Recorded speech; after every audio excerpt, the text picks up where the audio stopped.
தீபாவளி ரெசிப்பியில் இன்றைக்கி நம்ம பார்க்க போகிறது ரிப்பன் பக்கோடா. இதை ஓலை பக்கோடா, சீவல்னு எப்படி வேணால் சொல்லுவாங்க. நாங்கள் ரிப்பன் பக்கோடான்னு சொல்லுவோம். ரொம்ப கிறிஸ்பியாக டேஸ்டியாக எப்படி செய்கிறதுன்னு பார்க்கலாம். கொஞ்சம் கூட எண்ணெயே குடிக்காது. 1 கப் அளவுக்கு கடலை மாவு, 1 டீஸ்பூன் அரிசி மாவு, 1/2 ஸ்பூன் உப்பு, 1/2 ஸ்பூன் வெறுமிளகாய் தூள், 1/4 ஸ்பூன் பெருங்காயம் சேர்த்து தண்ணியை லைட்டாக தெளித்து கெட்டியாக ஒரு சாஃப்டான டோவாக இந்த மாதிரி பிசைஞ்சு எடுத்துக்கணும்.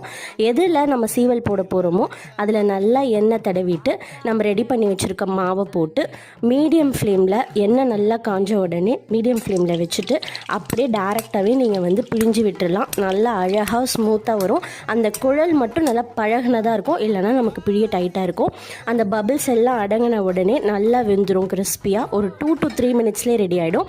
அப்புறமா நீங்கள் எடுத்துகிட்டு ஒரு 5 மினிட்ஸ்லேயே சூடு போயிடும். உடச்சி ஒரு டப்பாவில் ஸ்டோர் பண்ணி வச்சுக்கலாம்.